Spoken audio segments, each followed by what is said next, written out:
உங்களுடைய குரலை எல்லாம் நீங்கள் வெளிப்படுத்தும் பொழுது அரசியல் கட்சிகளும் கூட உங்களுடைய குரலை கேட்டு மாறுவதற்கு ஒரு வாய்ப்பு கிடைக்கும். அதனால் எல்லோருக்கும் பேசுவதற்கு உரிமை இருக்கு.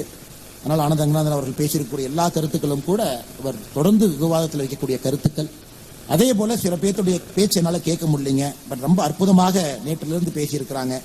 குறிப்பாக ஆரம்பத்திலிருந்து பேசக்கூடிய ஸ்ருதி அவங்க, விஷாலி செட்டி அவங்க, அனகா ஜெயகோபாலன் அவர்கள், அருமை சகோதரர் அஸ்வத்தாவன் அல்லிமுத்து அவங்க இங்க இருக்கிறாங்க, அருமை அண்ணன் அர்ஜுன் சம்பத் அவங்க இருக்கிறாங்க, சிவசத்யசீரன் அண்ணா ஐயா இருக்கிறாங்க, நான் பெரிதும் விரும்பக்கூடிய டாக்டர் வெங்கடேஷ் அவங்க இருக்கிறாங்க, சுவாமினி சத்வித்யானந்த சரஸ்வதி அம்மா இங்க இருக்கிறாங்க, டாக்டர் ஜெயஸ்ரீ சாரநாதன் அவங்க இருக்கிறாங்க, டாக்டர் அலெக்சாண்டர் ஜேக்கப் அவங்க பேசியிருக்காங்க, தர்ம போராளி அண்ணன் ஹெச் ராஜா அவர்கள் பேசியிருக்கிறார்கள், அண்ணன் ரா அர்ஜுனமூர்த்தி அவங்க பேசியிருக்காங்க, இன்று சஹான சிங் அவங்க பேசியிருக்கிறாங்க, ஜெரோ மேண்டோ அவர்கள் பேசியிருக்கிறார்கள், எஸ் தனராஜ் அவங்க பேசியிருக்கிறாங்க, விகாஸ் பாண்டே அவர்கள், டாக்டர் ஆனந்த் ரங்கநாதன் அவர்கள், ராம ஸ்ரீனிவாசன் அவர்கள் எல்லோரும் பேசியிருக்கிறாங்க. முன்னிருக்கையில் இருக்கக்கூடிய நான் சார்ந்திருக்கக்கூடிய கட்சியை சார்ந்த அன்பு தலைவர்கள், தொண்டர்கள், முக்கியஸ்தர்கள் எல்லோரும் இருக்கிறாங்க. மிக முக்கியமாக கோயம்புத்தூர்ல இருக்கக்கூடிய முன்னணி தொழிலதிபர்கள் இங்க இருக்கிறாங்க. கோயம்புத்தூர் மக்கள் நீங்க இருக்கிறீங்க. உங்கள் எல்லோருக்கும் மறுபடியும் என்னுடைய பெரிய ஒரு வணக்கத்தை, நன்றிகளை தெரிவித்துக் கொள்கின்றேன். எனக்கு கொடுத்திருக்கக்கூடிய தலைப்பு சர்வதேசத்துல இருக்கக்கூடிய அரசியல் நிலவரம் என்ன, இந்தியாவில் இன்று நடக்கக்கூடிய அரசியல் என்ன, என்னுடைய பார்வை என்ன. இது ஒரு டேஞ்சரஸ் டாபிக்ங்க. காரணம், நான் ஒரு அரசியல் கட்சியில் ஒரு பொறுப்பில் இருக்கேன். அதுவும் ஒரு மிக முக்கியமான பொறுப்பில் இருக்கேன். அரசியல் கட்சியினுடைய சித்தாந்தத்தை, கோட்பாடுகளை முழுமையாக ஏற்றுக்கொண்டு இந்த கட்சியில் ஒரு தொண்டனாக இருக்கின்றேன். அப்படி இருக்கும் பொழுது எனக்கு இந்த பொது மேடையில் என்னுடைய தனிப்பார்வையில எப்படி இருக்கும், எப்படி இருக்குது, எப்படி இருக்க வேண்டும் நீங்க நினைக்கிறீங்க அப்படிங்கிற ஒரு தலைப்பு கொடுத்திருக்கேன். இன்னைக்கு உலகத்தினுடைய அரசியல் பார்வை நமக்கு மிக மிக முக்கியமானது. காரணம், நம்ம எங்கே இருந்தாலும் கூட உலகத்தில் நடக்கக்கூடிய ஏதோ ஒரு விஷயம் நம்மிடம் ஒரு தாக்கத்தை ஏற்படுத்தும். குறிப்பாக அமெரிக்க எலெக்ஷனை பாருங்க. ட்ரம்ப் ஜெயிச்சிருக்காங்க. 312 எலக்ட்ரல் காலேஜ் ஓட்டு வாங்கி ஜெயிச்சிருக்காங்க. கடந்த ஒரு 10 நாட்களாக அவருடைய சோசியல் ட்ரூத் சோசியல் அப்படிங்கிற சமூக வலைதளத்தில் ட்ரம்ப் அவங்க நிறைய விஷயங்கள் பேசுறாங்க. நேற்று சொல்லியிருக்காங்க, ஜனவரி 25ஆம் தேதி பதவியேற்ற உடனே இந்தியா உட்பட பிரிக்ஸ் நாடுகளிலிருந்து வரக்கூடிய பொருட்களுக்கெல்லாம் நான் வரி விதிக்க போறேன். பிரிக்ஸ் கண்ட்ரியோட பொருட்களுக்கு வரி விதிக்க போறேன் நேற்று சொல்லியிருக்காங்க.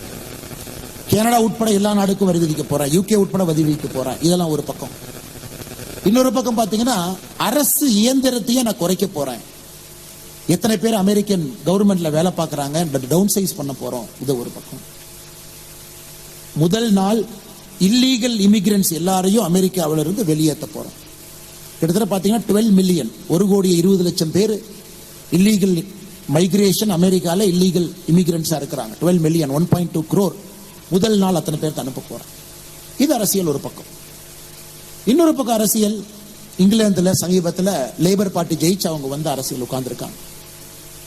அவர்கள் வந்த பிறகு குறிப்பாக நம்ம இந்தியாவிலிருந்து செல்லக்கூடிய எத்தனையோ பேர் இன்னைக்கு இங்கிலாந்துக்கு போறாங்க. ஒரு வருஷத்துக்கு 3 லட்சம் பேர் போறாங்க. படிக்கிறதுக்கு உட்பட, வேலை பாய்ப்பதற்கு உட்பட, அங்கே சென்று பெர்மனண்டா இருக்கலாங்கிற வேற வேற கோணத்துல அவர்களுடைய விசா ப்ராசஸ்ல இருந்து எல்லாம் ஒரு விஷயம். அங்க யுஎஸ் ஸ்டூடெண்ட்ஸ் போற, யூகேல கடந்த 3 வருஷமா நாம தான் நம்பர் 1. அதிகமான மாணவர்கள், வெளிநாட்டு மாணவர்கள் யுனைடெட் கிங்டம்ல படிக்கிறாங்கன்னா India number 1. Again China overtake பண்ணி 3 வருஷம் ஆகுது. Australia we are number 1. உலகத்தில் இருக்கக்கூடிய பெரும் நாடுகள்ல எங்க பார்த்தாலும் இன்னைக்கு இந்திய மாணவர்கள் எங்க வேணாலும் பாருங்க. யுனைடெட் கிங்டம் மாதிரி ஒரு சின்ன நாட்டில் 8 மில்லியன் 80 மில்லியன் 8 கோடி பேர் இருக்காங்க. ஒரு வருஷத்துக்கு 3 லட்சம் மாணவர்கள் உள்ள போறாங்கன்னா யோசிச்சு பாருங்க. ஒரு காஃபி கடைக்கு போங்க, அங்க நம்முடைய மாணவர் ஒருத்தர் இருக்கார், பார்ட் டைம் வேலை பார்க்கிறார். ஒரு ஷூ கடைக்கு போங்க, நம்முடைய பார்ட்னர், நம்முடைய பார்ட் டைம் மாணவர் ஒருத்தர் வேலை பார்க்கிறார். நீங்க நம்ப மாட்டீங்க, ஒரு போன வாரம் ஒரு ஜூக்கு போயிருந்தேன். ஜூல பெண்குயினுக்கு ஒரு ஃபிஷ் கொடுத்துட்டு இருந்தார் ஒரு தம்பி, இந்தியன் தம்பி. நான் கூப்பிட்டு கேட்டேன், என்ன பண்ணீங்கன்னா, பார்ட் டைம் ஒர்க், நான் காலேஜில் படிச்சுட்டு இருக்கேன், பெண்குயினுக்கு ஃபீடு பண்றது ஒரு பார்ட் டைம் ஒர்க் இங்கே இருக்கேன். ஜூல பெண்குயின்ல ஃபீடு பண்றதுல ஆரம்பிச்சு எல்லா இடத்திலும் கூட நம்முடைய மாணவர்கள் படிக்கும் பொழுது ஒரு பார்ட் டைம் வேலை அலோவ் பண்றாங்க. அமெரிக்காவில் நடக்குது, இங்கிலாந்து நடக்குது. சோ இது இந்தியாவுக்கு மிக மிக புதிது. இத்தனை காலமாக லட்சக்கணக்கான நம்முடைய மாணவர்கள் ஒரு வளர்ந்த நாடுல நம்முடைய அம்பாசிடர்ஸாக, நம்முடைய தூதுவர்களாக, நம்முடைய கலாச்சார தூதுவர்களாக, இந்தியா நாடுன்னு என்னன்னே தெரியாதுங்க. ஒரு வெள்ளக்காரங்க நம்முடைய மாணவர்களை பார்க்கும் பொழுது, ஓ இப்படித்தான் இந்திய நாடு இருக்குமா அப்படிங்கிற ஒரு எண்ணத்தை ஏற்படுத்தக்கூடிய மிக முக்கியமான பணியில நம்முடைய மாணவர்கள் இருக்கிறாங்க. எந்த அளவுக்கு நம்ம கவனம் கொடுக்கிறோம், அந்த அரசியல்ல ஒரு பெரிய தாக்கத்தை ஏற்படுத்துறாங்க. யுனைடெட் கிங்டம் உட்பட அமெரிக்காவில் எத்தனையோ உள்ளாட்சி தேர்தலில் தமிழகத்தை சார்ந்தவர்கள் வெற்றி பெறாங்க. டெபுட்டி மேயரா உள்ளாட்சி பிரதிநிதிகளை வெற்றி பெறாங்க. இது உலகம் முழுவதும் எல்லா இடத்துலையும் நடக்குது. ஏன் போன ஆண்டு record year 2023 highest number of Indians, rich Indians வேறொரு நாட்டில் குடியுரிமை வாங்கி செட்டில் ஆயிருக்கிறாங்க. ரெண்டு பக்கம் நடக்குது. வெளிநாட்டுக்காரங்க இந்தியாவுக்கு வர்றாங்க, வேலை பார்க்குறவங்க, அங்கே தங்கி இருந்தவங்க. இந்தியாவிலிருந்து எத்தனையோ பேர் இன்னொரு நாட்டில் சிட்டிசன்ஷிப் எடுக்கிறாங்க. இந்த சர்வதேச ஒரு அரசியல்ல, சர்வதேச சூழல்ல இன்னைக்கு 2024 நாம் பார்த்து கொண்டிருக்கின்றோம். எப்படி நடக்குது? ட்ரம்ப் அவர்கள் செய்யக்கூடிய ஒரு சின்ன ஒரு டாரிஃப் ரேட் போடுறாரு. நமக்கு எப்படி பாதிக்கும்? கோயம்புத்தூர் இருக்கக்கூடிய எஸ்எம்இக்கு அது எப்படி பாதிக்கும்? சென்னையில் இருக்கக்கூடிய எஸ்எம்இக்கு எப்படி பாதிக்கும்? இன்னைக்கு மேலை நாடுகள் எல்லோரும் கலாச்சாரத்தை முன்னிறுத்தி அரசியல் செஞ்சுட்டு இருக்காங்க. ட்ரம்ப் பொறுத்த வரைக்கும் அமெரிக்கா ஃபர்ஸ்ட் அப்படின்னு ஆரம்பிச்சிட்டார். அமெரிக்காவுக்கு தான் அமெரிக்காவில் முதல் உரிமை, வேறு யாருக்கும் கிடையாது. அமெரிக்கா பார்த்தீங்கன்னா அமெரிக்கா ஃபர்ஸ்ட்னே சொல்ல மாட்டாங்க. இமிகிரன்ஸ் வச்சு வளர்ந்த ஒரு நாடு. இன்னைக்கு ட்ரம்ப் ஒரு ஸ்ட்ராங் நேஷனலிஸ்ட் பாலிடிக்ஸ் கொண்டு வந்திருக்காங்க. ஜெர்மனியில் நடக்குது, இத்தாலியில் நடக்குது. உலகத்தினுடைய பெரிய நாடுகள் எல்லாம் இன்னைக்கு ஒரு இன்வர்ட் லுக்கிங்க, அந்த நாடு நன்றாக இருக்க வேண்டும், முதல் உரிமை எங்க மக்களுக்கு அப்படிங்கிற ஒரு அரசியலை கையில் எடுக்க ஆரம்பிச்சிருக்கிறாங்க. இதுவும் நமக்கு எப்படிப்பட்ட தாக்கத்தை ஏற்படுத்தும்? இது ஒரு சூழல். இரண்டாவது, இந்தியாவை பொறுத்தவரை நடக்கக்கூடிய அரசியல் ஒரு combination of politics. Anand Ranganathan அவங்க சொன்னாங்க, பாலிடிக்ஸ் ஆஃப் பெர்ஃபார்மன்ஸ். மோடி அவர்கள் உதாரணம். வேலை செய்யறாரு, ஹரியானால ஜெயிக்கிறாங்க, வேலை செய்யறாரு, மகாராஷ்டிரால ஜெயிக்கிறாங்க, வேலை செய்யறாரு, தொடர்ந்து ஜெயிச்சுக்கிட்டே இருக்காரு. இது ஜனநாயகத்தில் நாம் இத்தனை வெற்றியை பெற்ற ஒரு தலைவரை நாம் பார்த்தது கிடையாது. ஏன்னா மக்களுக்கே ஒரு லெவலுக்கு மேல போர் அடிக்கும். தொடர்ந்து 2வது முறை, 3வது முறை, 4வது முறை, குஜராத் மாதிரி 5 முறை இந்த மாதிரிலாம் ஜெயிக்கிறதுலாம் வாய்ப்பே கிடையாது. அதுவும் ஜனநாயகத்தில் தொடர்ந்து பாலிடிக்ஸ் ஆஃப் பெர்ஃபார்மன்ஸ்ல ஜெயிக்க முடியும்னு காட்டக்கூடிய தலைவர் ஒரு பக்கம், அது ஒரு அரசியல் நடக்குது. இன்னொரு பக்கம் பாலிடிக்ஸ் ஆஃப் அப்பீஸ்மெண்ட், அப்பீஸ் பண்ணி ஜெயிக்க முடியும் அப்படின்னு காட்டக்கூடிய கட்சிகள் ஒரு பக்கம். பாலிடிக்ஸ் ஆஃப் நெப்போட்டிசம், குடும்ப அரசியலை வைத்துக் கொண்டு நாங்களும் ஜெயிப்போம் அப்படின்னு காட்டக்கூடிய அரசியல் ஒரு பக்கம். பாலிடிக்ஸ் ஆஃப் அண்டர் பெர்ஃபார்மன்ஸ், வேலையே செய்யாம எலெக்ஷன் அப்ப பணம் கொடுத்து ஜெயிக்க முடியும் காட்டக்கூடிய அரசியல் ஒரு பக்கம். இந்த 4ம் கூட நம் கண் முன்னாடி இருக்கக்கூடிய அரசியல். ஒருத்தவங்க ஜெயிக்கிறாங்க, நம்ம மேடையிலிருந்து கிரிட்டிசைஸ் பண்ணா கூட ஒரு கட்சி, ஒரு ஆட்சி, இந்த 4ல ஏதோ ஒரு துருப்புச்சீட்டை கையில் எடுக்கிறாங்க, அதை மக்கள் மன்றத்தில் வைக்கிறாங்க, அதை சரியான ஒரு கேம்பெயினிங் ஸ்ட்ராட்டஜியை கொண்டு போறாங்க, ஜெயிக்கிறாங்க.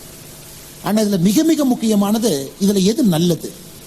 இன்னைக்கு ஆனந்த் ரங்கநாதன் அவர்கள் இந்த பாயிண்ட் லைட்டா தொட்டாங்க. எது நல்லது? இன்னைக்கு பாரதிய ஜனதா கட்சியை பொறுத்தவரை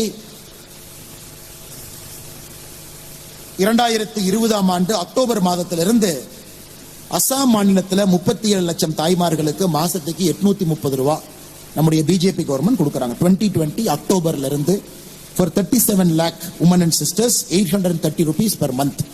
திமுக எப்ப கொடுக்க ஆரம்பிக்கிறாங்களோ அவர்களுக்கு முன்பதாக இருந்து அசாம். பாரதிய ஜனதா கட்சியினுடைய மத்திய பிரதேசம் பிஜேபி ஆட்சி 2023 மார்ச் மாதத்திலிருந்து 1,29 லட்சம் தாய்மார்களுக்கு மாதம் 1,250 ரூபாய் கொடுக்கிறாங்க. 2024 மார்ச் மாதத்திலிருந்து சத்தீஸ்கர் பாரதிய ஜனதா கட்சியினுடைய ஆட்சி 70 லட்சம் தாய்மார்களுக்கு மாதம் 1000 ரூபாய் கொடுக்கிறாங்க. 2024 ஜூலை மாதம் முதல் மகாராஷ்டிரா மாநிலத்தில் 1,70 லட்சம் தாய்மார்களுக்கு பாரதிய ஜனதா கட்சியினுடைய ஆட்சி 1,500 ரூபாய் மாதம் கொடுக்கிறாங்க. ஒரிசால 2024 செப்டம்பர் மாதத்திலிருந்து பாரதிய ஜனதா கட்சியினுடைய ஆட்சி 80 லட்சம் தாய்மார்களுக்கு வருடத்திற்கு 10,000 ரூபாய் அவங்களுக்கு கேஷ் டிரான்ஸ்பர் நடக்குது. ஒரு பக்கம் இப்ப ஆனந்த் ரங்கநாதன் அவங்க சொன்னாங்க, ஒரு சின்ன ஒரு பாலிடிக்ஸ்ல ஒரு ஃபைன் லைன் வரணும். ஃப்ரீபி எங்க இருக்கு, வெல்ஃபேரிசம் எங்க இருக்கு? ஃப்ரீபியில ஆரம்பிச்சு வெல்ஃபேரிசத்துல முடியுதா, இல்ல வெல்ஃபேரிசத்துல ஆரம்பிச்சு அது ஃப்ரீபியை நோக்கி போகுதா அப்படிங்கிற ஒரு கேள்வி கேட்டாங்க. இன்னைக்கு மோடி அவர்கள் 2014 இந்த இரண்டையும் சரிவர செய்யக்கூடிய ஒரு மனிதராக மாறி இருக்கின்றார். இரண்டையும் நாங்க லெப்டிஸ்ட் கவர்மெண்ட் ஒரு பேர் கொடுப்பாங்க. இவங்க லெப்டிஸ்ட், இவங்க வந்தாங்கன்னாவே மக்களுக்கு எல்லாம் சலுகைகள் மட்டும்தான் கிடைக்கும். இது ரைட்டிஸ்ட் கவர்மெண்ட், இவங்க வந்தாங்கன்னா மக்களை கசக்கி பிழுங்கி வருமான வரியெல்லாம் ஏத்தி நான் ரோடு போடுறேன், பாலம் கட்டணும். ரைட்டிஸ்ட் கவர்மெண்ட் சொல்லுவாங்க. இலவசம் என்பது ஃப்ரீபின்னு இருக்காது, வெல்ஃபேர் எக்கனாமிக்ஸ் இருக்காது. ஆனா இன்னைக்கு மோடி அவர்களுடைய ஆட்சி 10 ஆண்டு காலம் யாராச்சும் உன்னிப்பா பாத்தீங்கன்னா அவரே நம்பர் கொடுத்தார். 40 கோடி மகளிருக்கு மேல வங்கி கணக்கு. ஒரு வங்கி கணக்கில் 1,500 ரூபாய் கொரோனா காலகட்டத்தில். 80 கோடி மக்களுக்கு இன்னைக்கு 5 கிலோ அரிசி, 1 கிலோ பருப்பு ஒரு மாசமும். 5 லட்சம் ரூபாய் மருத்துவ காப்பீடு லட்சக்கணக்கான கோடிக்கணக்கான நம்முடைய மக்களுக்கு. 18 கோடிக்கு மேற்பட்ட விவசாய பெருமக்களுக்கு வருஷத்துக்கு 18,000 ரூபாய். இதெல்லாம் ஒரு பக்கம் பார்க்கும் பொழுது மோடிஜி அவர்களை பொறுத்தவரை 2 விஷயத்துல தெளிவா இருக்காங்க. ஒரு பக்கம் உள்கட்டமைப்பு வசதிகள் நடந்துகிட்டே இருக்கணும். 48 லட்சம் கோடி ரூபாய் நம்ம வாங்குற பட்ஜெட்ல அது போயிட்டே இருக்கணும். இன்னொரு பக்கம் கேஷ் இன்ஃபியூஷன் நடக்கணும். ஏன்னா சிஸ்டம் அந்த அளவுக்கு எஃபிஷியன்ட் கிடையாது. நாம் சில பேருக்கு சில நேரத்தில் கை தாங்கலாக நிற்க வேண்டிய அவசியம் ஒரு அரசுக்கு இருக்கு. அதை செய்யணும். அதுவும் மிக முக்கியமாக மோடி அவர்களை பொறுத்தவரை இது ஏதோ ஒரு இலவசமாக அள்ளி தெளித்து விட்டு அதன் மூலமாக இது வாக்காக மாறும் என்று சொல்வதை விட இந்த கேஷ் டிரான்ஸ்பர் என்பது கன்சிஸ்டன்டாக ஒரு பாரதிய ஜனதா கட்சியினுடைய ஆட்சியும் நாம பார்க்கிறோம். எல்லா தரப்பட்ட மக்களுக்கும் எல்லா விதமான சலுகைகளும் வர வேண்டும் என்று நினைக்கக்கூடிய ஒரு அரசு. இது ஆனந்த ரங்கநாதன் அவர்கள் இதை ஃப்ரீபி என்று சொன்னால் சொல்வதற்கு முழு உரிமை அவருக்கு இருக்கு. இன்னொரு பார்வையில் அது வெல்ஃபேர் எக்கனாமிக்ஸ் சொன்னாலும் சொல்வதற்கு ஒரு உரிமை இருக்கு. இன்னைக்கு அரசியல் கட்சிகள் பார்த்தீங்கன்னா எக்ஸாக்டா அந்த மிடில் கோட்ல நிக்கிறோம், சென்டர் கோட்ல நின்று பார்த்து கொண்டிருக்கின்றோம். எதை எப்படி கொண்டு வரணும், எப்படி டிசைன் பண்ணணும். எல்லாம் இலவசமாக செல்லும் பொழுது என்ன ஆகும்? இல்ல இலவசமா ஒண்ணுமே இல்ல, வெல்ஃபேர் எக்கனாமிக்ஸே கிடையாது, ஒன்லி இன்ஃப்ராஸ்ட்ரக்சர் டெவலப்மெண்ட் என்று சொல்லும் பொழுது என்ன ஆகும்? இந்த காலகட்டத்தில் இன்னைக்கு இந்திய அரசியல் இருக்கு. இதை ராகுல் காந்தி அவர்கள் போன்றவர்கள் அடுத்த கட்டம் எடுத்துட்டு போக பார்க்கிறாங்க.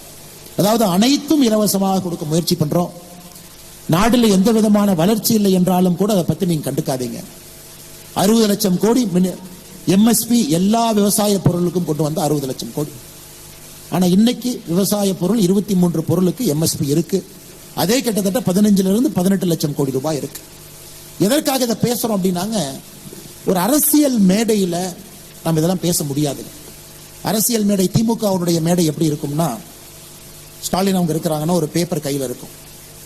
மத்திய அரசு திட்டியா 1, வடக்கு தெற்கு சொல்லிட்டியா 2, ஹிந்தி திருப்பி பேரு. இது ஒரு டிபிக்கல் ஃபார்முலா பேஸ்ட் பாலிடிக்ஸ்.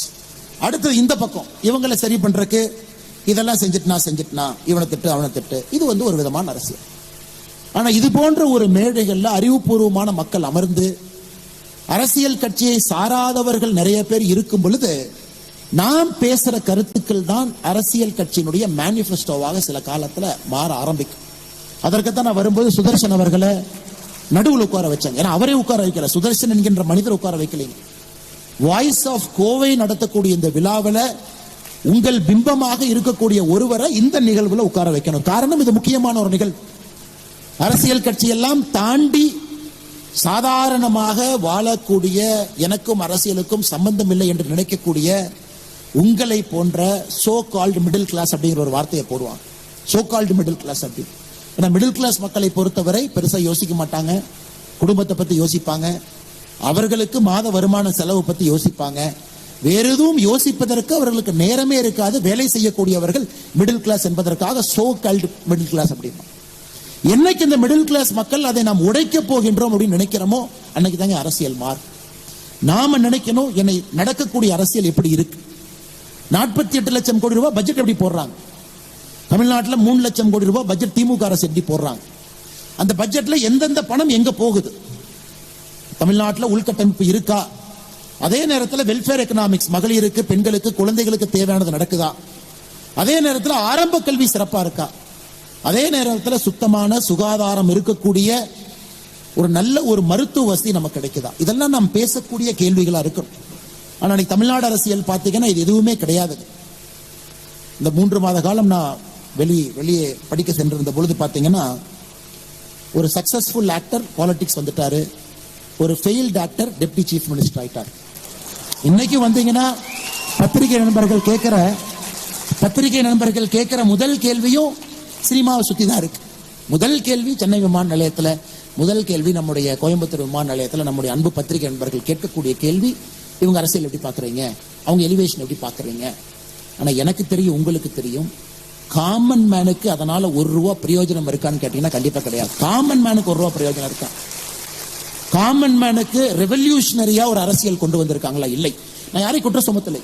நடிகர் விஜய் அவர்களுடைய அரசியல் நான் வரவேற்கிறேன், வரணும். ஒரு உச்சத்தில் இருக்கக்கூடிய நடிகர், பெரும் அன்பை பெற்றிருக்கக்கூடிய நடிகர், நிறைய பேர் அவருடைய படத்தை ரசிச்சு பார்க்கறாங்க. ஆனா அரசியல் பரிமாணம் வேறு, அரசியல் என்பது முழுமையான ஒரு வேறு களம். ஆனா வரட்டும், களமாடட்டும், பார்ப்போம். அதே நேரத்தில் உதயநிதி ஸ்டாலின் அவர்களுடைய எலிவேஷன் என்ன சொல்றேன், பல இடத்துல கிரிட்டிசைஸ் பண்ணல. எலிவேஷன் என்ன சொல்றேன்னா, இது ஒரு விதமான அரசியலை முன்னெடுக்கிறேன், அது மக்கள் பார்க்கறாங்க. ஏன்னா அவங்க கட்சி யாரை கொண்டு வர வேணும் அவங்களுக்கு உரிமை இருக்கு. ஏன்னா இந்த மேடையில் முழுமையாக அரசியல் பேசினா அது தவறா போயிருங்க. இன்னைக்கு மக்களுக்கு பயன்படக்கூடிய அரசியல் நம்ம பேசலை, நம்ம பேசுறது இல்லை. ஒரு ஸ்டெர்லைட் மூடுனால காப்பர் எக்ஸ்போர்ட் பண்ணிட்டு இருந்த ஒரு நாடு இன்னைக்கு காப்பர் இம்போர்ட் பண்ண ஆரம்பிச்சிருக்கு அப்படிங்கிற செய்தி எத்தனை தமிழகத்தினுடைய ஊடகத்தில் அது வந்திருக்கு. ஒரு நாடு ஸ்டெர்லைட் கம்பெனியை விடுங்க, யார் நடத்துறாங்க விடுங்க, we are not bothered. யாரோ XYZ அதை நடத்திட்டு இன்னைக்கு ஒரு ஸ்டெர்லைட் நிறுவனத்தை மூடியதுனால இந்தியா ஒரு பெரிய மேலை நாடின் மீது காப்பரை வாங்க வேண்டிய நிலைமைக்கு இந்தியா தள்ளப்பட்டிருக்கிறது. அப்ப ஜியோ பாலிடிக்ஸ்ல இந்தியாவுக்கு என்ன பிரச்சனை சர்வதேச அரசியல்ல ஏற்படும் அப்படிங்கறத ஒரு common man, so called middle class நம்ம சொல்றவங்க அவங்க புரிஞ்சுக்கிட்டாங்கன்னா இதை வச்செல்லாம் நீ அரசியலே பண்ண முடியாது. இன்னைக்கும் பாத்தீங்கன்னா ரோடு போட்டா எதிர்ப்பு, இது போட்டா எதிர்ப்பு, அது போட்டா எதிர்ப்பு, இப்படிதான் போகுதோ தவிர அது ஆக்கப்பூர்வமான முறையில மக்கள் முன்னாடி வச்சு இதுல 10 சரி இருக்கு, 5 தப்பு இருக்கு, உங்களுக்கு வேணுமா அப்படின்னு கேட்கிற அரசியல் நம்மகிட்ட இல்லைங்க. டங்ஸ்டன் மதுரையில எடுத்தா கண்டிப்பாக 10 பிரச்சனைகள் அது இருக்கு, இல்லைன்னு அது சொல்லவே இல்லைங்க. கண்டிப்பா இருக்கு. மக்கள் வெளியே போகணும், அந்த 20 ஸ்கொயர் கிலோமீட்டருக்குள் நீங்க டங்ஸ்டன் எடுக்கணும், அது முக்கியமான ஒரு மெட்டீரியல் நமக்கு வேணும். கண்டிப்பா அதுல நல்லதும் இருக்கு. ஏன்னா நம்ம யாரு மேல டிபெண்ட் ஆகாம இருக்கும். இதை பக்குவமாக எடுத்து செல்லக்கூடிய அரசியல்வாதிகள் இன்னைக்கு கிடையாது. நல்லது இருக்கு, கெட்டது இருக்கு, மக்கள் நீங்க முடிவு பண்ணுங்க. கிராமத்தில் ஒரு கமிட்டி போட்டு முறைப்படி எடுத்து சொல்லுங்க. அதன் பிறகு கிராம சபையை கூட்டுங்க. அதுல வேலை வாய்ப்பு இத்தனை பேத்துக்கு வருது, இதுல பிரச்சனையானாலும் இத்தனை பேத்துக்கு வேலை வாய்ப்பு கிடைக்குது. சுகாதாரம், சுற்றுச்சூழல் பிரச்சனை இந்த மாதிரி கையாளுறாங்க மத்திய அரசு அதிகாரிகள், நீங்க சொல்லுங்க. கிராம சபையில் எங்கிட்ட சொல்லுங்க, என்ன பிரச்சனை நீங்க சொல்லுங்க. எவ்வளவு இன்வெஸ்ட்மெண்ட் வரும், அதனால அதை சுற்றி எந்த விதமான தொழிற்சாலைகள் வரும் சொல்லுங்க. இதெல்லாம் கிடையாதுங்க. ஒரே வார்த்தை எதிர்ப்பு அல்லது ஒரே வார்த்தை ஆதரவு. இந்த அரசியல் என்பது எப்ப மாறும் என்றால் middle class, so called middle class இருக்கக்கூடிய பெரும்பான்மையான மக்கள் உங்களுடைய குரல் நீங்க உயர்த்தி கேட்கணும். இந்த அரசியல்னால எனக்கு லாபம் என்ன, எனக்கு நஷ்டம் என்ன, அது கேட்காத வரைக்கும் இதே மாதிரி எதற்கெடுத்தாலும் எதிர்ப்பு எதிர்ப்பு எதிர்ப்பு என்கின்ற அரசியல் மட்டும். அதான் மத்திய அரசு நேற்று ஒரு தன்னிலை விளக்கம் கொடுக்க வேண்டிய நிலைமைக்கு போயிட்டாங்க. 2024 பிப்ரவரி நாங்க இந்த டங்ஸ்டனுக்காக டெண்டர் கொண்டு வந்தோம். மாநில அரசு கிட்ட கருத்து கேட்டோம். மாநில அரசு கருத்து சொன்னாங்க. ஆனா எங்கேயும் மாநில அரசு எதிர்ப்புங்கிற வார்த்தையை பயன்படுத்த 20 ஸ்கொயர் கிலோமீட்டருக்கு 1.76 ஸ்கொயர் கிலோமீட்டர் அது பயோடைவர்சிட்டி ஹாட்ஸ்பாட் மட்டும்தான் சொன்னாங்க. டெண்டர் போட்டாச்சு, ஒரு நிறுவனம் எடுத்தாச்சு, ஹிந்துஸ்தான் ஒரு ஜிங்க் எடுத்தாச்சு. நவம்பர்ல 10 மாதம் கழித்து தமிழக அரசு எதிர்ப்பு சொல்லாம 10 மாதம் கழித்து இன்னைக்கு முதலமைச்சர் அவர்கள் மத்திய அரசு கடிதம் எழுதுறாங்க. இதைத்தாங்க நாங்க எதிர்க்கிறோம், இதைத்தான் எதிர்க்கிறோம். பிள்ளையை கிள்ளி விட்டு தொட்டிலை ஆட்டுவதை மட்டும்தான் எதிர்க்கின்றோம். பிரச்சனையா முதல்ல சொல்லுங்க. மீத்தேன் ஹைட்ரோ கார்பன் திட்டத்திற்கு நான் கையெழுத்து போட்டேன், ஆனா தெரியாம போட்டுட்டேன்னு 10 வருஷம் கழிச்சு சொல்லாது. அதன் பிறகு பாரதிய ஜனதா கட்சியினுடைய தலைவர்கள், தொண்டர்கள் டெல்லி போய் சண்டை போட்டு அந்த மீத்தேன் திட்டத்தை நிறுத்த வேண்டிய கட்டாயம் எங்களுக்கு வந்திருக்கு. டெண்டர் இஷ்யூ பண்ணது உங்களுக்கு. அதனால எந்த அரசியல் கட்சியும் குறை சொல்லாம இன்னைக்கு ஆக்கப்பூர்வமான அரசியல் தான், அதை நாம சயின்டிபிக்கா பேசணும். கண்டிப்பா எதனாலையும் 100% லாபம் கிடையாது, எதனாலையும் 100% நஷ்டம் கிடையாது. எதை எடுத்தாலும் இட்ஸ் அ காம்ப்ரமைஸ், சென்ட்ரல் இருக்கும். தொழிற்சாலை வந்தா பிரச்சனை தான், ஆனா வேலை வாய்ப்பு வரும். சுற்றுச்சூழல் கெடும், என்னதான் சொன்னாலும் 1% கெடும். தொழிற்சாலையும் வேண்டும், வேலை வாய்ப்பு வேண்டும். அதே நேரத்தில் சுற்றுச்சூழலும் கெடக்கூடாது, மக்களும் அந்த இடத்தை விட்டு போகக்கூடாது, பூர்வீக குடிகள். இதை பேசக்கூடிய அரசியல்வாதிகள் இன்னைக்கு நம்ம கிட்ட இருக்காங்களா? கிடையாது. விரல் விட்டு என்ன முடியுங்களா தமிழகத்துல? கிடையாது. அதனால் என்னுடைய அன்பான வேண்டுகோள், வாய்ஸ் ஆஃப் கோவை வருகின்ற காலத்துல இந்த மேடையில நிறைய அரசியல் கட்சியை சார்ந்த எல்லா விதமான சித்தாந்தம் இருக்கக்கூடியவங்க. ஒரு அரசியல்வாதி தமிழ்நாட்டினுடைய மேடையில சொல்றார், நான் 5 பெருமாள் கோயிலை இடிச்சேன் அப்படின்னு. அவரே பேச சொல்லுங்க, தவறு கிடையாது. எங்களை போன்ற எத்தனையோ மனிதர்கள் சொல்றோம், தமிழகத்துல பாரதிய ஜனதா கட்சி தலைமையிலான பாரதிய ஜனதா கட்சி கூட்டணி இங்கே வரும் பொழுது தமிழகத்துல என்டோமென்ட் போர்டு அப்படிங்கறது இருக்காதுன்னு சொல்றோம். எங்ககிட்ட கேளுங்க. அப்ப என்டோமென்ட் போர்டு இல்ல, HRNC சட்டம் இருக்காதுன்னா என்ன செய்ய போறீங்கன்னு கேளுங்க. பதில் சொல்ல வேண்டியது எங்களுடைய கடமை. பிளான் இருக்கா உங்ககிட்ட? இல்ல சும்மா உங்க பாட்டுக்கு வாய்க்கு வந்ததெல்லாம் பேசிட்டு HRNC ஆக்ட் இருக்காது, என்டோமெண்ட் போர்டு இருக்காதுன்னா அது யார் நிர்வகிப்பாங்க? அவங்களே உட்கார வச்சு கேளுங்க. இரண்டிலையும் பேசாம மாட்டாம சென்ட்ரல்ல சுத்துறாங்க. இன்னைக்கு பாத்தீங்கன்னா புது அரசியல் என்ன, கிச்சடி பாலிடிக்ஸ். இந்த வடிவேலு சொல்ற மாதிரி தென்னை மரத்துல ஒரு குத்து, பனை மரத்துல ஒரு குத்து, இந்த சித்தாந்தத்துல கொஞ்சம், அந்த சித்தாந்தத்துல கொஞ்சம், இந்த தலைவர் போட்டோ இங்க போடு, இந்த தலைவர் போட்டோ இங்க போடு, மொத்தமா 10 தலைவர் போட்டோ போட்டா யாரும் நம்மளை கிரிட்டிசைஸே பண்ண மாட்டாங்கிற அரசியல் கட்சிகளும் இங்க வந்திருக்கு. அவங்களையும் கூப்பிட்டு கேளுங்க. அது எப்படிங்க ரச சாதத்தையும் தயிர் சாதத்தையும் சாம்பார் சாதத்தையும் கலந்து வச்சுட்டு இது புது ஐட்டம்ல எப்படிங்க சாப்பிடுவாங்க? ரச சாதம் சொல்லுங்க, சாம்பார் சாதம் சொல்லுங்க, தயிர் சாதம் சொல்லுங்க, மூணையும் சேர்த்து மக்கள் சாப்பிடுவாங்கன்னா சாப்பிட மாட்டாங்க. அந்த அரசியல் உலகத்துல எங்கேயும் ஜெயிச்சது கிடையாது. அதனால் எல்லோரும் வர வேண்டும். அடுத்த ஆண்டு வாய்ஸ் ஆஃப் கோவை இது நடத்தும் பொழுது நிச்சயமாக வேறு வேறு சித்தாந்தம் இருக்கக்கூடிய அரசியல் கட்சிகள், தலைவர்கள் எல்லோரும் ஒரு மேடையில் vision for Tamil Nadu, vision for Coimbatore, நீங்க என்ன கொண்டு வருவீங்க? எதிர்ப்பு எதிர்ப்பு எதிர்ப்புன்னு சொல்லி என்னாச்சுங்க? இந்தியாவில் வெட் கிரைண்டர்ல தலை சிறந்த நகரமாக இருந்த கோயம்புத்தூர் இன்னைக்கு வெட் கிரைண்டர் நகரமாக அகமதாபாத் மாறி இருக்கு. எத்தனை பேர் இதை புள்ளி விவரத்தை பாக்குறீங்கன்னு தெரியல. அகமதாபாத் மேனுஃபேக்சர்ஸ் மோர் வெட் கிரைண்டர்ஸ் தென் கோயம்புத்தூர். கேள்வி கேளுங்க அரசியல்வாதி கிட்ட, பவர்ல இருக்கிறவங்க, பவர்ல இல்லாதவங்க, பவருக்கு வரணும்னு நினைக்கிறவங்க கேளுங்க, எங்க கோட்டை விட்டோம், ஏன் கோட்டை விட்டோம், எதற்காக குஜராத் கோயம்புத்தூருடைய வெட் கிரைண்டர் இடத்தை எதற்காக எடுத்திருக்கு, எந்த பாலிசியில தப்பு பண்ணோம்? வெட் கிரைண்டருக்கு வரக்கூடிய கல் எடுக்கக்கூடாது, அங்க திருப்பூர் பக்கத்துல அதுக்கு ஒரு சட்டம் போடுவோம், கல் எடுக்க முடியாது. வெட் கிரைண்டர் எப்படிங்க செய்யறது? அதற்கு மாநில அரசே கோர்ட்ல ஒரு பக்கமா நிற்பாங்க. அதனால நான் ரொம்ப டீட்டெயிலா போக விரும்பலைங்க. கோயம்புத்தூருடைய வளர்ச்சி எதிர்பார்க்கும் அளவுக்கு இருக்கா? நிச்சயமா கிடையாது, நிச்சயமா கிடையாது. இந்த ஊருடைய எஜுகேஷன் பொட்டன்ஷியலுங்க, இந்த ஊருடைய எஜுகேஷன் பொட்டன்ஷியல், இந்த ஊர்ல இருக்கக்கூடிய இன்ஜினியரிங் காலேஜஸ், இந்த ஊர்ல இருக்கக்கூடிய ஆர்ட்ஸ் காலேஜஸ், கோயம்புத்தூர்ல இருக்கக்கூடிய ஈகோ சிஸ்டம், அந்த ஈகோ சிஸ்டத்திற்கு கோயம்புத்தூர் உண்மையாலும் அந்த அளவுக்கு வளர்ந்திருக்கான்னு கேட்டீங்கன்னா சின்ன குழந்தையும் கூட சொல்லும் வளரவில்லை. ஏன் வளரல? ஒரு ஏர்போர்ட்டினுடைய ஒரு நிலத்தை கொடுப்பதற்கு எதற்கு இத்தனை தாமதம் கேளுங்க.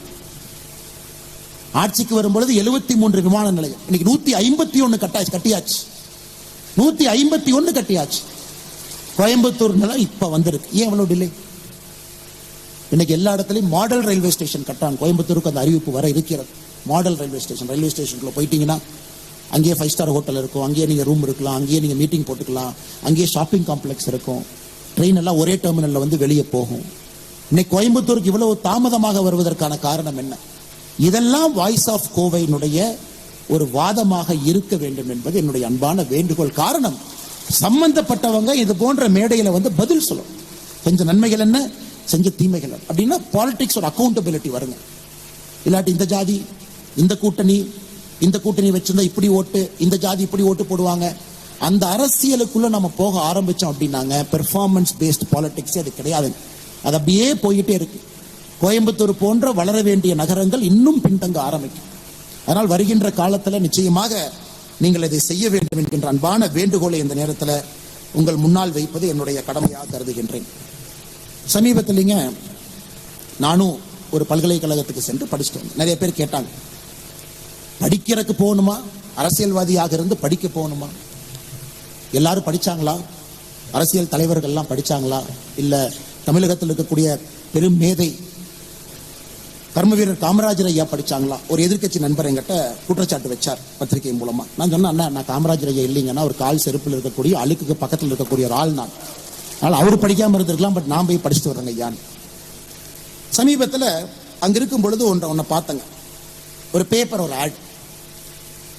அன்னை தமிழ்நாட்டை ஆள பிறந்தவரே, ஆரியம் வென்ற திராவிட திருமகனே, இளைஞர்களின் எழுச்சி நாயகனே, ஈடு இணையற்ற வெற்றி சரித்திரமே, உடன் பிறப்புகளின் உயிரோவியமே, ஊருலகம் மெச்சும் கொள்கை வீரனே, எல்லாருக்குமானவரே, ஏற்றம் தரும் நாயகரே, ஐந்தெழுத்து மந்திரமே, ஒட்டுமொத்த தமிழர்களின் நம்பிக்கையே, ஓய்வறியா உழைப்பின் திராவிட தலைமுறையே, ஔதாரியம் நிறைந்தவரேன். சரி, வழக்கமா திமுக யாரோ ஆடு போடுறாங்க, இது வழக்கமா. யாரப்ப அந்த ஆடு கொடுத்தான்னு பார்த்தா அண்ணன் பிடிஆர் பழனிவேல் தியாகராஜன். அப்புறம் நான் கேட்டேன், இதுக்கு தான் அமெரிக்கால படிக்க போனீங்களா? இன்னைக்கு என்ன ஆயிருக்குனாங்க, சில அரசியல் அறிவாளிகளை கூட அடிமைவாதிகளாக மாற்றக்கூடிய அரசியல் இருக்கும்போது, நல்லா நான் வச்சுக்கணும், அறிவாளிகள் கூட அடிமையாக இருந்தால் மட்டும்தான் இங்கே அரசியல் செய்ய முடியும் என்கின்ற நிலைமை இன்னைக்கு தமிழ்நாட்டில் வந்துருச்சு. அண்ணன் பிடிஆர் அவள் நான் குறைய சொல்லுங்க, மெத்த படித்தவர், பெரும் நிறுவனத்தில் பணி செஞ்சவர், கண்டிப்பாக தமிழகத்தினுடைய பினான்ஸ் மினிஸ்டர் இருந்தாங்க, ஐடி மினிஸ்டர் இருந்தாங்க, எந்த குறையும் சொல்லு. எக்ஸ்ட்ரீம்லி ஒரு காம்பிட்டன்ட் ஒரு ஹியூமன் பீயிங், அச்சீவ்மெண்ட் நிறைய இருக்கு. குடும்பம் அது போன்ற, அப்பா அந்த மாதிரி. இன்னைக்கு உண்மையை சொல்ல வேண்டும் என்றால் பிடிஆர் பழனிவேல் தியாகராஜன் அவர்கள் சொந்த தொகுதியில பணம் கொடுக்காம ஜெயிக்கிறார். அது உண்மை, அது பாராட்டு, அவரை பாராட்டு. மாற்று கட்சியாக இருந்தாலும் மாற்று சித்தாந்தம் இருந்தாலும் கூட பணம் கொடுக்காம ஒரு மனுஷன் எலெக்ஷன் ஜெயிச்சுட்டு வர்றாருன்னா பிடிஆர் ஜெயிக்கிறார். அதெல்லாம் அந்த பிளஸ் மார்க்லாம் நம்ம போட்டுடலாம். ஆனா மைனஸ் மார்க் பாருங்க, அவரையும் இது போன்ற எழுத வைத்திருக்கிறார். அவரையும் இது போன்ற அவருக்கும் உதயநிதி ஸ்டாலினுக்கும் தராஸ் தட்டில் உட்கார வச்சு கம்பேர் பண்ண. அதனால் தயவு செய்து இதை நான் ஒரு அரசியல் மேடையாக நான் பயன்படுத்துறேன்னு தவறா நினைச்சுக்காதீங்க. உள்ள இருக்கக்கூடிய உந்துதலை சொல்லுகின்றேன். ஒரு இளைஞன் இங்க இருக்கிறாங்க, வெளியே நிக்கிறாங்க.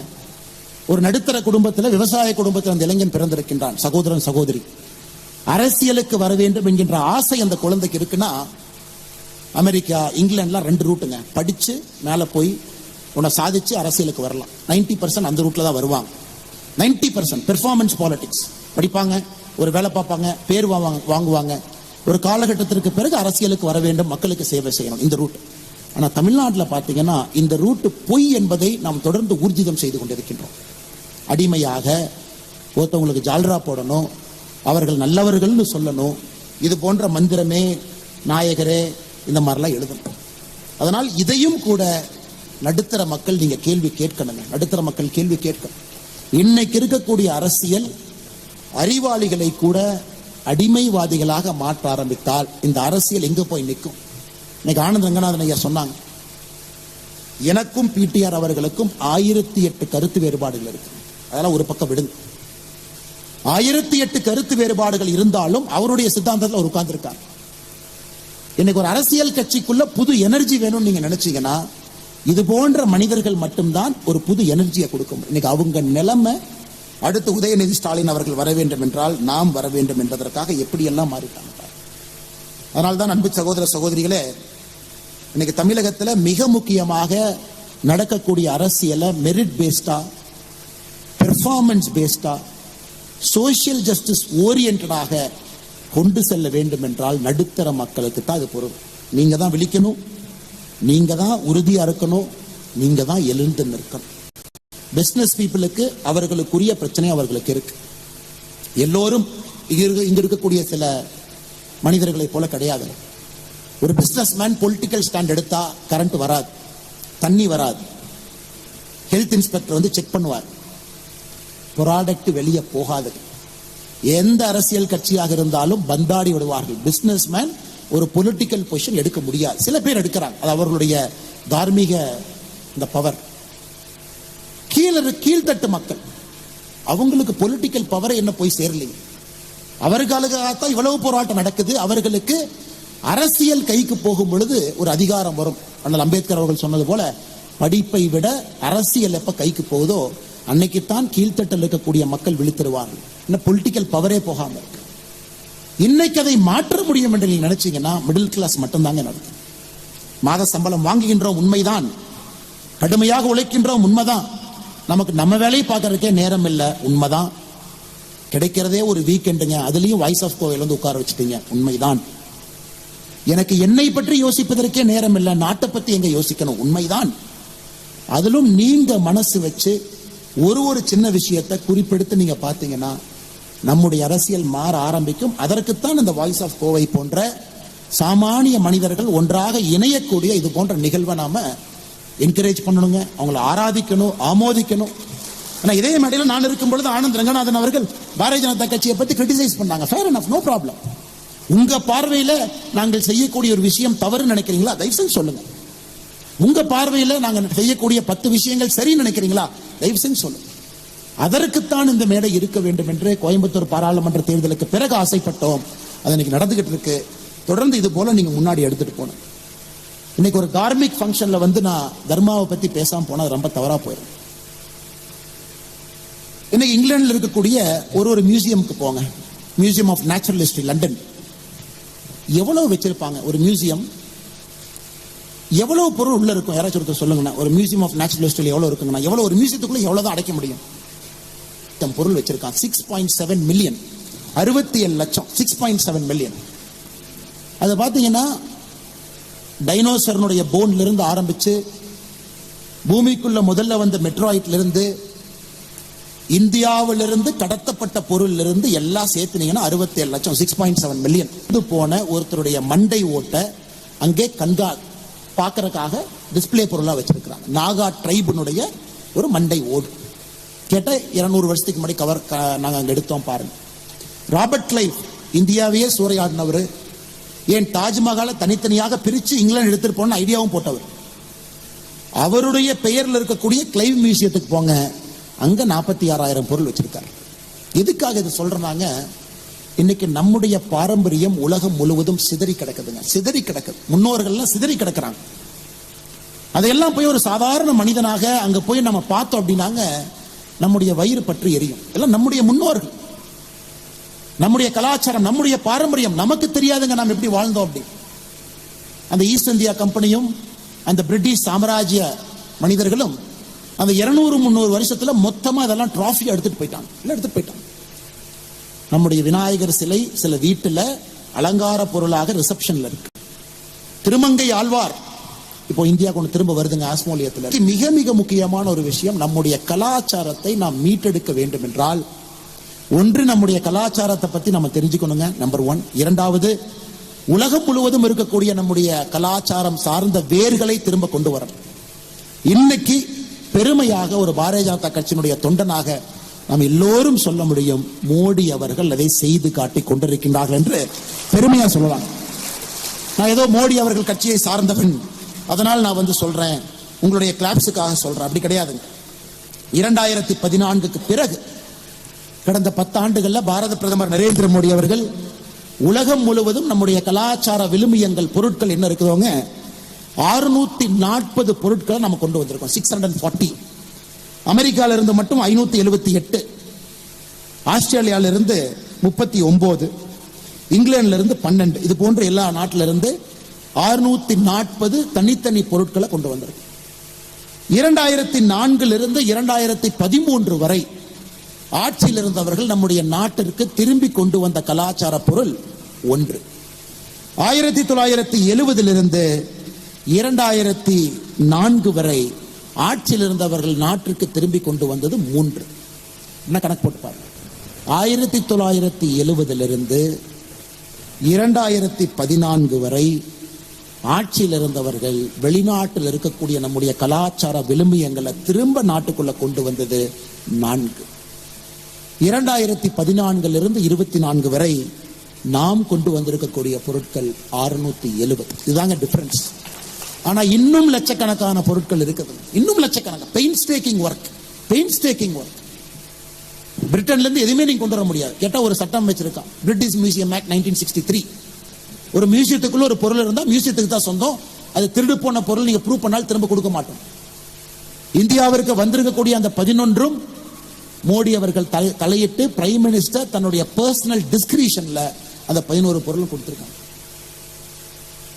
அமெரிக்காவுடைய முன்னாள் அதிபர் ஜோ பிடனும் பாரத பிரதமர் நரேந்திர மோடி அவர்களும் 2022 கல்ச்சரல் ப்ராப்பர்ட்டி அக்ரிமெண்ட் கையெழுத்து போட்ட பிறகு அமெரிக்காவிலிருந்து கிட்டத்தட்ட 640 இந்தியாவுக்குள்ள வர ஆரம்பிச்சிருக்கு.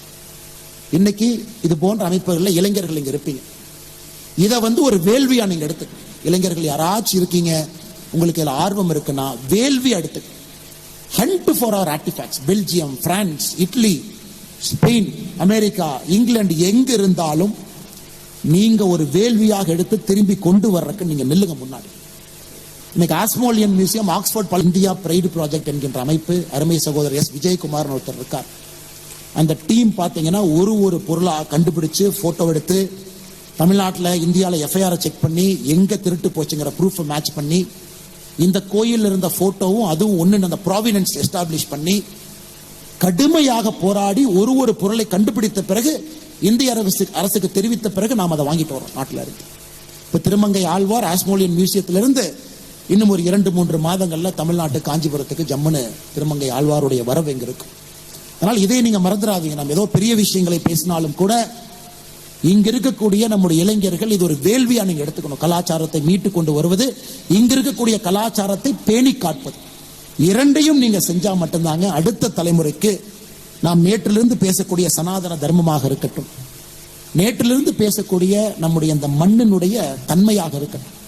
அடுத்த தலைமுறை இன்னும் 1000 ஆண்டுகள் கழிச்சு இன்னொருத்தருக்கு தெரியும்னாங்க, நம்முடைய முன்னோர்கள் எப்படி வாழ்ந்தாங்க அப்படிங்கறது நீங்க சொன்னா மட்டும்தான் அவர்களுக்கு தெரியும்.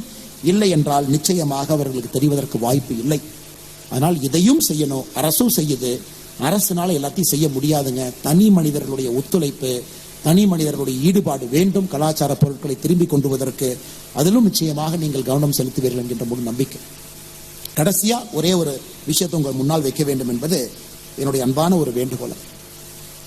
ஆக்ஸ்போர்ட் பல்கலைக்கழகத்தில் முதல் நாள்ல நடந்து போகும்பொழுது ஒருத்தர் டூர் கைடு வந்தார். அவர் எங்க 11 பேர்த்துக்கு இதாங்க ஆக்ஸ்போர்ட் பல்கலைக்கழகம், உலகத்திலேயே ரொம்ப பழமையான பல்கலைக்கழகம் இதாங்க அப்படின்னாரு. நான் கேட்டேன் எத்தனை வருஷம்னு கேட்டேங்க. 900 வருஷம் அப்படின்னாரு. 1000 வருஷம் இருக்கலாம், ஆனா 900 வருஷம் எங்ககிட்ட ப்ரூஃப் இருக்கு அப்படின்னாரு. இன்னைக்கு வேர்ல்ட்ஸ் ஓல்டஸ்ட் யூனிவர்சிட்டி ஆக்ஸ்போர்ட், இன்னைக்கு வேர்ல்ட்ஸ் பெஸ்ட் யூனிவர்சிட்டி ஆக்ஸ்போர்ட். தொடர்ந்து பார்த்தீங்கன்னா நம்பர் 1 யூனிவர்சிட்டியா இருக்காங்க. ஆக்ஸ்போர்ட், கேம்பிரிட்ஜ், ஸ்டான்ஃபோர்ட், ஹார்வர்ட் இவங்கெல்லாம் இருக்கிறாங்க. எல்லா படைப்புகள் அங்கே தான், விஞ்ஞானம் அவங்க தான். அவங்க சொல்றது தான் தப்பு சரி. நம்ம போடுற கோவிட் வேக்சின் ஆக்ஸ்போர்ட்ல இருந்து செஞ்சு வர்றாங்க. ஆக்ஸ்போர்ட்ல செஞ்சுட்டாங்க சரி, நம்ம எல்லாரும் அந்த ஊசி போட்டிருக்கோம். இன்னைக்கு மேலை நாட்டில் இருக்கக்கூடிய அறிவு களஞ்சியங்கள், பொக்கிஷங்கள் பல்கலைக்கழகங்களாக மாறி ஆரம்பித்திருக்குது. இந்தியாவில் இன்னைக்கு முதலாக நம்ம யோசிக்க ஆரம்பிக்கிறோம், நம்முடைய பல்கலைக்கழகங்களும் வேர்ல்டு கிளாஸா வரணும்.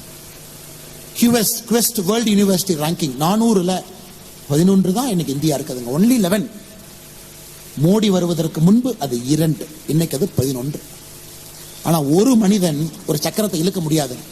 ஒரு மோடி என்கின்ற மனிதன் ஒரு கப்பலை திருப்ப முடியாது. ஒரு மோடி அடுத்த 25 ஆண்டுகள் அவங்க சொல்றதுதான். பிபி ஒரு காலத்துல 120/80 சரினாங்க, இன்னைக்கு 130/70 சரிங்கிறாங்க. கேட்டா ஆக்ஸ்போர்ட்ல சொல்லிட்டாங்க, கேம்பிரிட்ஜ் சொல்லிட்டாங்க. அதனால இன்னைக்கு இங்க இருக்கக்கூடிய நாம் எல்லோரும் ஒரு சபதம் எடுக்கணும். We will build a country of knowledge அப்படிங்கறதா நம்முடைய சபதமா இருக்கணும். அறிவு சார்ந்த ஒரு நாட்டை நாம் கட்டமைக்க வேண்டும். அறிவு சார்ந்த நாடு, அறிவு சார்ந்த நாடு. நாம் செய்யக்கூடிய வேலையில் அறிவு சார்ந்த ஒரு பொருளா இருக்கணும். இதுவும் மிடில் கிளாஸ் தாங்க செய்ய முடியும். நாம் செய்யக்கூடிய வேலையில பெரிய தொழிலதிபர்கள் முன்னறிக்கையில் இருக்காங்க. அவங்க கிட்ட வேலை பார்த்தா கூட பேட்டன்ட் ஃபைலிங்க்கு நானும் இருக்கணும். நம்ம குழந்தை படிச்சா கூட நல்ல ப்ராஜெக்ட் ரிப்போர்ட் எழுதுப்பா, பேருக்கு ஏதோ ஒரு ப்ராஜெக்ட் ரிப்போர்ட் எழுதி மார்க்காக கொடுக்காத சொல்லணும் நம்ம வீட்டில். அதனால அடுத்த 25 ஆண்டுகள் இந்த விக்ஷித் பாரத் 2047 அது நடக்க வேண்டும் என்றால் அறிவு சார்ந்த ஒரு சமுதாயத்தை கட்டமைத்தால் மட்டும்தான் அது நடக்கும் என்பதை இங்க இருக்கக்கூடிய நாம் எல்லோரும் புரிந்து கொள்ள வேண்டும். ஜப்பான் எடுத்துக்கங்க, 1995ல $5 trillion அமெரிக்காவை நெருக்கிட்டாங்க. இன்னைக்கு ஜப்பான் $4 trillion. உலகத்தில் பார்த்திருக்கீங்களா? ஒரு மேலை நாடு 1995 இருந்து 2024 29 வருஷத்துல $1 trillion இழந்திருக்கு ஜிடிபி. 5 trillion to 4 trillion சரிஞ்சிட்டாங்க. Argentina developed country to developing country சரிஞ்சிட்டாங்க. காரணம் இந்த நாடுகள் அடுத்த தலைமுறை அறிவை நோக்கி போலிங். நமக்கு சினிமா இருக்கட்டும், இருந்தாலும் குழந்தைங்கிட்ட புத்தகத்தை படிப்பதற்கு சொல்லிக் கொடுங்க. நெட்ஃபிளிக்ஸ் இருக்கு, அமேசான் இருக்கு, லட்சக்கணக்கான ஆயிரக்கணக்கான சீரியல் இருந்தாலும் வாரம் உங்க குழந்தை ஒரு புத்தகமாச்சு படிக்கிறாரா? பரிச்சை வைங்க. அல்லது நீங்க புத்தக கடைக்கு நீங்க கூட்டிட்டு போறீங்களா? சொல்லுங்க. அமேசான்ல டிஸ்கவுண்ட் சேல்ல பொருள் மட்டும் வாங்குறோமா, இல்ல புத்தகத்தையும் வாங்கி கொடுக்கறோமா? அது அப்பா அம்மாவாக மிடில் கிளாஸ் ஆக நீங்க முன்னாடி நில்லுங்க. அதையெல்லாம் தாண்டி அறிவு சார்ந்த நிகழ்வுகள் கோயம்புத்தூர்ல, சென்னையில, தமிழகத்துல எங்க நடந்தாலும் கூட குடும்பமாக ஒரு அறிவு சார்ந்த நிகழ்ச்சியில போய் இருக்கிறோமா பண்ணுங்க. இதே கொடிசியால என்னுடைய நெருங்கிய நண்பர் அருமை சகோதரர் விஜய் ஆண்டனி அவர்கள் வரும் பொழுது அரங்கமே வலிஞ்சு நின்னாங்க. நான் விஜய் ஆண்டனி அவர்களுக்கு ஒரு மெசேஜ் போட்டேன். பிரதர், வெரி குட் ரெஸ்பான்ஸ் இன் கோயம்புத்தூர். நம்ம மக்கள் பாருங்க எத்தனை பேர் வந்திருக்காங்க. ஒரு அறிவு சார்ந்த நிகழ்வுக்கும் அத்தனை பேர் வர வேண்டும் என்பது என்னுடைய அன்பான ஒரு ஆசை. அறிவு சார்ந்த நிகழ்வு, சயின்ஸ் பத்தி, டெக்னாலஜியை பத்தி, ஜியோ பாலிட்டிக்ஸ் பத்தி பேசுறாங்க, நகருக்கு நம்ம போகணும். இன்னைக்கு கோயம்புத்தூர்ல அந்த பக்கம் உணவு திருவிழா நடந்து கொண்டிருக்கு, தவறே கிடையாதுங்க. கொங்கு பகுதியினுடைய உணவு திருவிழா மிக முக்கியம். அடிதடி, கலாட்டா, லா அண்ட் ஆர்டர் ப்ராப்ளம். பத்திரிகை நண்பர்களுக்கு என்ன உணவு திருவிழாவை பத்தி கருத்து சொல்லுங்கண்ணா அப்படின்னு. ரொம்ப கூட்டம் வந்துட்டாங்க, 800 ரூபா வாங்கினாங்க, அப்படியே அலைமோதி கூட்டம் நிக்குது. மக்கள் ஏன் அவ்வளவு பேர் வர்றாங்க? இன்னைக்கு நம்முடைய மிடில் கிளாஸ் மக்களுக்கு சோசியல் லைஃப் என்னங்க? சோசியல் லைஃபே இல்லை. நல்ல பார்க் இருக்கா? கிடையாது. நடப்பதற்கு இடம் இருக்கா? கிடையாது. 1000 ஏக்கர் பூங்கா இருக்கா நகரத்தினுடைய மையப்பகுதியில்? வெளியே குழந்தைகளை கூட்டிட்டு போலாம்? கிடையாது. ஒரு வேர்ல்டு கிளாஸ் ஸ்போர்ட்ஸ் இன்ஃப்ராஸ்ட்ரக்சர், அருமையான ஒரு ஸ்போர்ட்ஸ் இன்ஃப்ரா வச்சிருக்கோம். எல்லா விதமான ஸ்போர்ட்ஸ் ஒரு 150 ஏக்கருக்குள்ள பில்டு பண்ணியிருக்கோம். சாட்டர்டே சண்டே குழந்தைகள் விளையாடுவதற்கு வாய்ப்பு கிடையாது. நகரத்துக்குள்ள பொல்யூஷன் இல்லாம போக முடியுமா? நாங்கள் நன்றாக வாழ்வதற்கு என்ன கொடுக்குறீங்கன்னு நீங்க கேளுங்க. இது ரொம்ப முக்கியம். அதுவும் சோகால் மிடில் கிளாஸ் தாங்க கேட்க முடியும். So called middle class. நீங்க இன்னைக்கு எடின்பரா போங்க, 1700 ஒரு சட்டம் போட்டு பப்ளிக் பாத்வே, பப்ளிக் பார்க்க உருவாக்கணும். 1700 சட்டம் போட்டிருக்கான். 1700 இருந்து விடுபட்டு இயற்கையோடு ஒன்றி நடந்தால் மட்டும்தான் அறிவு சார்ந்த விஷயங்கள் அவர்களுடைய மனதில் எழும்புகிறார். இப்பங்க 1707 எடின்பரால சட்டம் போட்டு பப்ளிக்ல பூங்கா கட்டுறோம். எத்தனையை கொண்டு வர்றாங்க, எத்தனை சட்டம் இன்னைக்கு இந்தியாவில் அது வேணுங்க. ஒரு நகரமும் கூட, நான் தொடர்ந்து எலெக்ஷன்ல இருந்து சொல்லிட்டு வர்றதுங்க, ஒரு நகரமும் கூட கான்கிரீட் காடுகளாக மாறி, கான்கிரீட் காடுகளாக. அதையும் நீங்க தான் கேட்கணும். நீங்க கேட்கலீங்கன்னா, நீங்க பேசலன்னா யாரும் உங்களை கேட்கவே மாட்டாங்க. நீங்க பேசலீங்கன்னா உங்களுக்கு தெரியும், இதுக்கு ஒரு டிக்கு, இதுக்கு ஒரு டிக்கு, வடக்கு தெற்கு ஒரு டிக்கு, ஹிந்தி திணிப்பு ஒரு டிக்கு, எல்ஐசியில் யாரோ கிளர்க்கு ஹிந்தி லெட்டர் எழுதுனா அவனுக்கு ஒரு டிக்கு, டங்ஸ்டன் கொடுத்தாங்க அதுக்கு ஒரு டிக்கு. இப்படித்தான் அரசியல் இருக்குமோ தவிர நீங்கள் பேசாத வரை இது அறிவு சார்ந்த அரசியலாக மாறுவதற்கு வாய்ப்பு கிடையாது. அதனால் என்னுடைய அன்பார்ந்த மிடில் கிளாஸ் நண்பர்களே, மக்களை இப்படிதாங்க சொல்லணும். தி வாய்ஸ் ஆஃப் கோவையாக இங்கே வந்திருக்கக்கூடிய எல்லா அறிவு சார்ந்த அன்பு சொந்தங்களே, நண்பர்களே, தமிழக அரசியலை மாற்றக்கூடிய வலிமை உங்களுடைய கைக்கு மட்டும் இல்லைங்க. எல்லாம் சொல்லுவாங்க கைக்கு இருக்குன்னு. கை கிடையாதுங்க, வாய்க்கு இருக்கு. நீங்க பேசணும். ஓட்டு போடுறது கையுங்க, ஆனா பேசுறது வாய். ஆனால் இன்னையிலிருந்து தமிழக அரசியல்ல புதிதாக நாம் சொல்வோம், ஓட்டு போடக்கூடிய மக்களே, கைக்கு இருக்கக்கூடிய வலிமை உங்களுடைய வாயுக்கும் இருக்கட்டும் என்று சொல்வோம். காரணம், கையினுடைய வலிமை அரசியல்வாதிகளுக்கு தெரிவது கிடையாது. ஓட்டு போட்ட பிறகு ஆனா நீங்க பேச ஆரம்பிக்கணும். அதற்கு இது போன்ற ஒரு ஃபோரம், இது போன்ற அமைப்புகள், இது போன்ற ஒரு நல்ல ஒரு மக்கள் கூடியிருக்கக்கூடிய சந்தர்ப்பத்தில் வேறு கருத்துக்கள் பேசக்கூடிய மக்கள் மேடையின் மீது வந்து பேசுங்க, கிரிட்டிசைஸ் பண்ணுங்க, தைரியமா பேசுங்க, நல்லது சொல்லுங்க, கெட்டது சொல்லுங்க, கோவைக்கான விஷன் சொல்லுங்க, இந்தியாவுக்கான விஷன் சொல்லுங்க, என்ன வேண்டும் என்று சொல்லுங்கள். நிச்சயமாக அது நடக்கும். காரணம், அரசியல்வாதிகள் தான் ஸ்மார்டஸ்ட் பொலிட்டிக்கல் அனிமல். காட்டுல வந்து யானை ஷார்ப்பு கிடையாதுங்க, அரசியல்வாதி தான் ஷார்ப்பு. ஏன்னா மக்கள் என்ன யோசிக்கிறாங்கன்னு பார்த்தோன்னே கண்டுபிடிச்சிருவாங்க. ஆனா நம்ம யோசிக்கணும், அதை வெளியே காட்டணும். காட்ட ஆரம்பிச்சீங்கன்னா மிடில் கிளாஸை நோக்கி அரசியல் வர ஆரம்பிக்கும், உங்களுடைய ஏற்றத்திற்காக வர ஆரம்பிக்கும். நாம வந்து வயசானதுக்கு அப்புறம் பணக்காரங்களாகி பிரச்சனை இல்லைங்க. சைனா பாருங்க, they have become rich but they have become older. இன்னைக்கு இந்தியாவில் எவ்வளவு பெரியவங்க, 60 வயசுக்கு மேல எவ்வளவு பெரியவங்க இருக்கிறாங்க. அந்த பெரியவர்களுக்காக ஒரு சமுதாயத்தை உருவாக்கி இருக்கிறோமா? கிடையாது. பெரியவர்களுக்காக நடைபாதை கிடையாது, பெரியவர்களுக்காக பூங்கா கிடையாது. 60 வயதிற்கு மேல 80, 90, 100 வரை சேஃபா, செக்யூரா பெரியவர்கள் வாழ்வதற்கு ஒரு நகரத்தினுடைய கட்டமைப்பு இருக்கா? கிடையாது. அப்ப பெரியவர்கள் பேசணும், பெரியவர்கள் பேசணும். எத்தனை பேர் வெளியே போகும்போது எல்லாம் நம்ம வந்து இன்ஹேல் பண்றாங்க, எவ்வளவுலாம் இன்ஹேல் பண்றோம், எவ்வளவு வெஹிக்கிள் பொல்யூஷன்.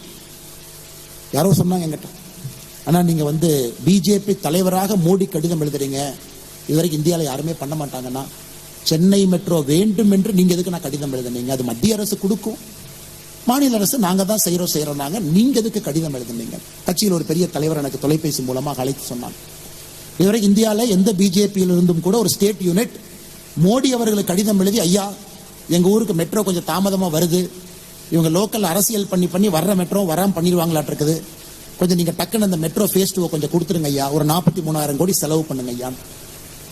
தமிழ்நாடு பாரதிய ஜனதா கட்சி சார்பாக நாங்கள் கடிதம் எழுதினோம். காரணம், எங்களுக்கு அது சரி என்று பட்டது. மோடி அவர்களும் ஒரு வாரத்துல சென்னை ஃபேஸ் 2 மெட்ரோவை மத்திய அரசு ப்ராஜெக்ட் அனௌன்ஸ் பண்ணீங்க, 43,000 கோடி ஒதுக்கினார். கோயம்புத்தூருக்கும் அதையே நாங்கள் செய்ய இருக்கின்றோம், செய்ய போகின்றோம். கோயம்புத்தூருக்கும் அது நடக்கும். காரணம், வாழ்வியல் முறையை மாத்தி தாங்க ஆகும். நான் என்ன சொல்றேன்னாங்க, கொஞ்சம் நீங்க எங்களை ஃபோர்ஸ் பண்ணுங்கன்னு நான் சொல்றேன். நீங்க அரசியல் கட்சிகளை ஃபோர்ஸ் பண்ண, உங்களை நோக்கி வரவை, டெவலப்மெண்ட்டை நோக்கி வரவை. குறிப்பாக உங்களுடைய வாழ்வியல் முறையில் உங்கள் வாழ்க்கை நன்றாக இருப்பதற்கு என்ன தேவையோ அதை நோக்கி கொண்டு வருவதற்கு அரசியல் கட்சிகளை தள்ளுங்க. அதற்கு இந்த வாய்ஸ் ஆஃப் கோவை போன்ற பல பிளாட்ஃபார்த்தை நீங்க ஏற்பாடு செய்யுங்க. அதே நேரத்தில் ஏதாச்சும் ஒரு அரசியல் கட்சியை பத்தி தவறா சொல்லிதான் மன்னிப்பு கேட்டுக்கிறேங்க. நோக்கம் வந்து எந்த ஒரு அரசியல் கட்சியும் புண்படுத்த வேண்டும் என்கிற நோக்கம் கிடையாது. அதே நேரத்தில் அரசியல் எப்படி மாறி இருக்கிறது என்பதை சுற்றி காட்டுவதற்கு சில எடுத்துக்காட்டுகளை சொல்ல வேண்டிய கட்டாயம். அதனால்தான் அண்ணன் பிடிஆர் அவர்களை பேரையும் பயன்படுத்தினுங்க, இதையும் காமிச்சேன். இல்லைன்னா அண்ணன் மார்க்கெட்டிங் பண்ணி 2வது முறையும் காட்டுறாருன்னு நினைக்காதீங்க. இருந்தும் எனக்கு இது மனதில் அது பட்டுச்சு, அது உங்களிடம் சொல்ல வேண்டும் என்பது என்னுடைய ஆசையாக கூட இருந்துச்சு. இது நிறைய பேர் மிக கடுமையாக உழைத்திருக்கின்றார்கள். குறிப்பாக அருமை சகோதரர் சுதர்ஷன் அவர்கள். சுதர்ஷன் அவர்களை பொறுத்தவரை ஒரு சக்சஸ்ஃபுல் மார்க்கெட்டிங் ஒரு பர்சன். அவருக்கென்று தனியாக ஒரு நிறுவனம் இருக்கு. ஆனா இன்னைக்கு எல்லோரையும் ஒருங்கிணைத்து எல்லோரும் இணைந்து இது போன்ற ஒரு நிகழ்வை கோயம்புத்தூர் நடத்தி காட்ட முடியும் என்பது மற்ற ஊருக்கு இது ஒரு எக்ஸாம்பிள். திருநெல்வேலி, மதுரை, எல்லா ஊரிலையும் அந்தந்த குரலாக நிறைய இயக்கங்கள் வருவதற்கு கோயம்புத்தூர் முன்னோடியாக இருக்கட்டும். அதற்கு அருமை சகோதரர் சுதர்ஷன் அவர்களுக்கு முதல் நன்றியை தெரிவிச்சுக்கணும். நான் சொல்லியிருந்தேங்க, 1 மாசம் முன்னாடியே சொன்னேன். நான் சொன்னபடி உங்களுக்கு லண்டன், துபாய் வந்து துபாய், சென்னை வந்து சென்னை, கோயம்புத்தூர் வந்து நேரடியாக இங்கே வந்து இந்த நிகழ்ச்சியில் நான் பங்கேற்று விட்டேன். காரணம் உங்களுடைய உழைப்பு. இது நடக்க வேண்டும், இதை என்கரேஜ் பண்ணோம் அப்படிங்கிறதா நோக்கங்க. அதே போல அருமை சகோதரி மேல ஸ்மிருதி இருக்காங்க, தீபா அவங்க இருக்காங்க, ஜிசி குரூப் கேப்டன் வெங்கடேஷ் அவங்க இருக்கிறாங்க, பாலசுப்ரமணியம் அவர்கள், முரளி அவர்கள், ராதா மேடம் அவர்கள், சிவராமன் அவர்கள், கீதா அவர்கள், எல்லோருக்கும் இந்த நேரத்தில் என்னுடைய அன்பார்ந்த நன்றிகளை, வாழ்த்துக்களை தெரிவித்துக் கொள்கின்றேன். மிக முக்கியமாக தினமலர் பத்திரிகை, உண்மையினுடைய உரைகளாக இருக்கக்கூடிய தினமலர் ஒரு பெரிய ஒரு ஆதரவு இந்த நிகழ்வை கொடுத்திருக்கிறாங்க. அவர்களுக்கும் இந்த நேரத்தில் நெஞ்சார்ந்த நன்றி. வந்திருக்கக்கூடிய பத்திரிகை நண்பர்கள், எல்லா பத்திரிகையை சார்ந்த பத்திரிகை நண்பர்கள் இந்த நிகழ்ச்சிக்கு ஆக்கம் ஊக்கம் கொடுத்திருக்கிறாங்க. எல்லா பத்திரிகைக்கும் இந்த நெஞ்சார்ந்த நன்றிகளை தெரிவித்துக் கொள்கின்றேன். இந்த நிகழ்ச்சிக்கு வந்திருக்கக்கூடிய எல்லா அன்பு தலைவர்கள், தொண்டர்கள் முன்னாடி இருக்கிறாங்க, நன்றி தெரிவித்துக் கொள்கின்றேன். அரசியல் சாராதவர்கள் வந்திருக்கிறீங்க, உங்களுக்கும் நன்றி தெரிவிச்சுக்கிறேன். அடுத்த ஆண்டு எல்லா அரசியல் கட்சி தலைவர்களையும் கூப்பிடுங்க, எல்லா அரசியல் கட்சியும் பேச வைங்க, எல்லோரும் அவங்களுடைய விஷயத்தை சொல்லட்டும். அதன் மூலமாக மக்களுக்கு ஒரு தெளிவு கிடைக்கட்டும். அதன் மூலமாக நல்ல ஒரு அரசியல் தமிழகத்திற்கு வரட்டும். வாய்ப்பு கொடுத்தவங்க எல்லோருக்கும் நன்றி தெரிவித்து என்னுடைய உரையை முடித்துக் கொள்கின்றேன். நன்றி, வணக்கம். பாரத் மாதா கி. அனைத்து விதமான உள்ளூர் மற்றும் உலக செய்திகளுக்கு நமது www.adibantv.com என்ற இணையதளத்தை பார்வையிடவும்.